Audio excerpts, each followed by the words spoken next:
Thank you, Chairperson and colleagues. I should put it on record that it becomes very clear as we proceed that certain people don't want Mkhwanazi to appear before this committee. And they use all manner of excuses to make sure that he doesn't appear before this committee. Others even sing the loudest in a pretentious way as if they are his number one defense force. But deep down, they don't want him to appear before this committee. That's why you can't even revoke sanctioning him, because if it doesn't come, the better. Some of you forget how this committee came about, and many of you opposed the existence of such a committee. And now, because of whatever reason this committee is here, you start finding a way of juniorizing it. What does our committee have to do with the Commission of Inquiry, which is toothless? It's not binding. It can't bite. Why did we put those things in terms of in the terms of reference that we can subpoena a person? There was someone's wife who appeared before one of the committees here, and the husband is here. When she asked for postponement or for this or that, everything else was rejected because there was huge interest on her, and she was reminded that we can even proceed without you. But because you don't have interest, you pretend like you have interest, and you create an impression that Julius has got something to hide. How can I have something to hide when I say someone must come before the committee? You must decide what you want. You must decide whether you want Mkhwanazi before the committee or you don't want Mkhwanazi before the committee. And if you want Mkhwanazi before the committee, in the terms of reference, there are mechanisms to get Mkhwanazi into the committee. Mkhwanazi told you, I'm not coming to you, even before there was an actual date of the commission. That's how junior you are. And you want us to participate in a committee like this that has been juniorized? There is some senior committee called a commission. We're being juniorized. You have turned this committee into a toothless body. It is going to be the most useless body. I'm not even sure if some of us can continue participating in such a committee that agrees on something and do something else. Mkhwanazi, subpoena does not mean Mkhwanazi is wrong. If you don't know English, it's none of my problems. It's none of my baby to feed Malta Bella. Mkhwanazi must be subpoenaed because what Mkhwanazi said is important and cannot be postponed for a day. It's very urgent. But all of a sudden, even if Mkhwanazi becomes the last, that's fine. We can look at other people. Why? Because you don't want the truth. And you create an impression that you want the truth. You don't want the truth. I am here to seek the truth. That's why I'm saying Mkhwanazi must be subpoenaed. Mkhwanazi must come. We have nothing to do with the commission. We can never use a material of the commission in our committee. Mkhwanazi must write an affidavit directed to our chairperson, and that becomes a document of our committee. Any other thing is a hearsay. We don't want that. We want that which has been said to us by Mkhwanazi and the rest of them. I don't know what you're doing with Deputy Minister Sirine to show that you want to make this thing useless. You have put in deputy ministers with no powers. I don't know what they're going to tell you. I don't know what you want to get from those people. You are getting deputy ministers because you want to render this committee useless. That's what you're doing. And we don't agree with any of the proposals. We don't change any terms of reference. We want Mkhwanazi as number one. If you can't get him through lovey-dovey approach, subpoena him. We are not doing anything outside the terms of reference. And then how can a person who started the allegations be the last one to testify? What are you going to use? With due respect, Honorable Bredenbach, we cannot use what has been said on TV. We cannot use that. We can use what is in the affidavit, and that affidavit must have an oath. So who are you going to question based on what? What is before you? We need something before us. And the person who can give that is Mkhwanazi. He has to come. Even if it means stopping half the way to go and appear into the commission, finish, come back, that's fine. But he has to come to us. Without Mkhwanazi, we are toothless, we are useless, we don't know what we are talking about. Someone is alleging here, you go and ask someone else, or you did 1, 2, 3, or go and ask the person who said I did that and give you a proof. They say Sibia has stolen or taken the dockets. That's one of the allegations. Of course, we know the dockets have been returned or whatever the case might be.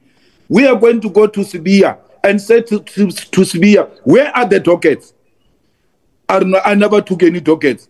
Don't know, what do you mean? He says, go to the person who says I stole the dockets to give you evidence that I took the dockets. It doesn't work like that. As an advocate, Honorable Bredenbach, you know that. It doesn't work like that. There has to be a person who makes the allegations. We have to test the allegation. We have to test the evidence of the allegations. On the basis of that, summon people, because we now have something that gives us at least a prima facie to can engage these people. I rest my case. And I check if we still have a further speaker from the EFF, Honorable Matthys. No, Chair. Thank you. Okay. The IFP. Thank you, Honorable Chairperson. Good afternoon, honorable members. I tend to want to agree with the contribution made by the Chief Whip, but also emphasize the fact that the speaker before me has made, that it would be very difficult for us to make any headway before we have met Mr. Mkhwanazi, because Mr. Mkhwanazi's contribution and Mr. Mkhwanazi's statement will actually show the way for this committee going forward. Because we can't subpoena anyone else, or we can't call any other witness before we have met Mr. Mkhwanazi, because then he will provide us the basis of information that we will work on. I thank you, Mr. Chairperson. Thank you so much, Honorable Mwango. Can I check the PA, Honorable Sols?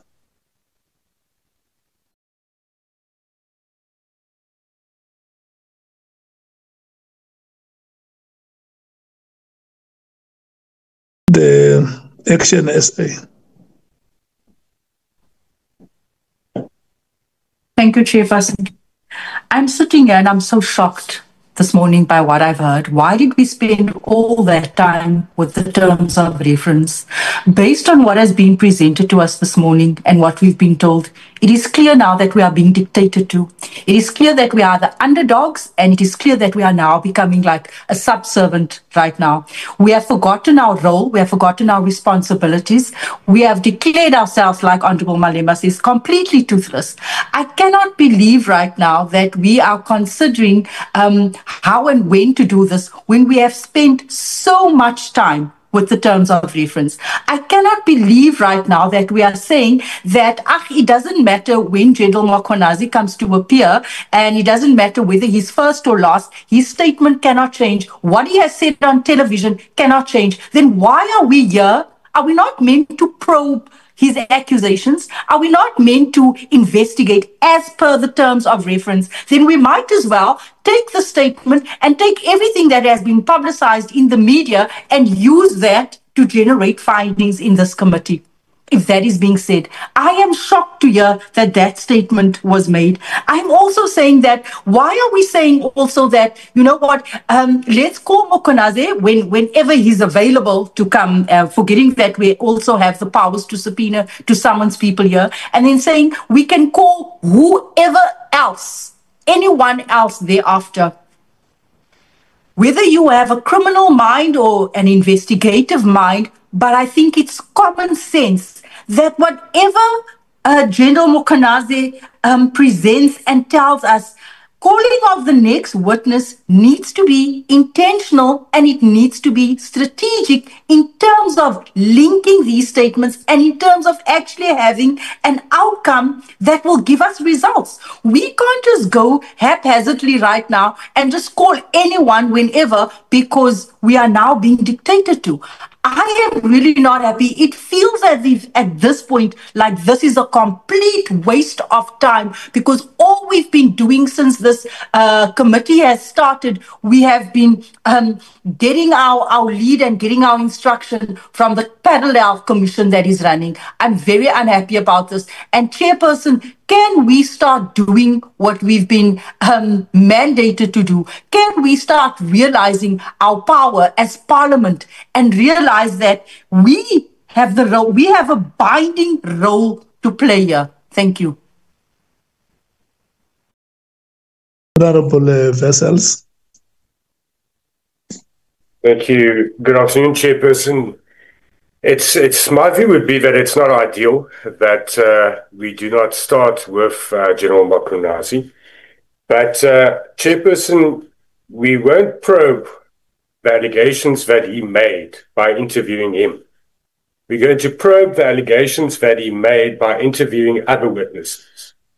Yes, by interviewing him as well, but the majority and the actual probing of that evidence will lie in other witnesses and other evidence, obviously. And Mkhwanazi.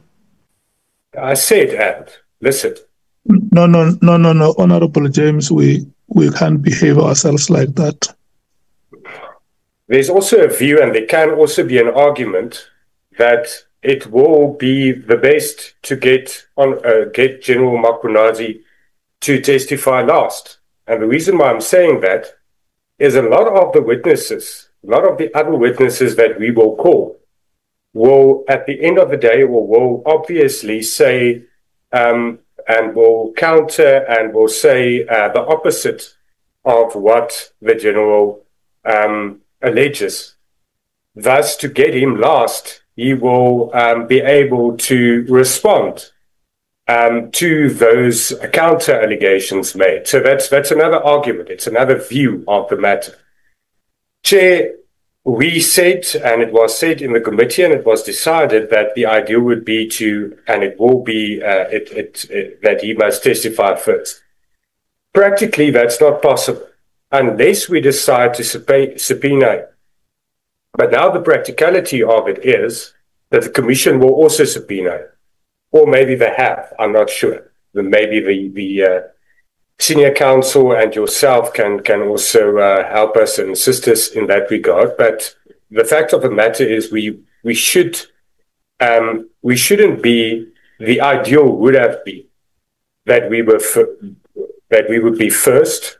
And in that instance, if we were first and we were faster with this whole process, we were before the commission, it would have been the ideal to have him testify first, as we've said many times. But now the commission has jumped us. They are first in line. They set dates. And now we have to work with this. Either we subpoena him and we force him to come before us as quickly as possible, and we now lock horns with the commission, or we decide to get him, stick to our order, have him first, but then we are only going to start in October, which means we are not going to finish by the end of October. Or we be pragmatic and we say, let's take certain other witnesses as quickly as possible, and we hear what they say, so that we call Mkhwanazi and we interrogate what they said to the contrary of his allegations, and we actually can be more productive than the commission will be at this stage. So, Chair, I think we must be pragmatic and let's do this committee as quickly as possible and not be delayed. And let's follow the approach. That would be my view, to get the other witnesses first and get General Mkhwanazi as quickly as possible, but let's get the other testimonies and let's interrogate them. It's not going to make a difference in what order it's done, because it will be on record at the end of the day. Thank you.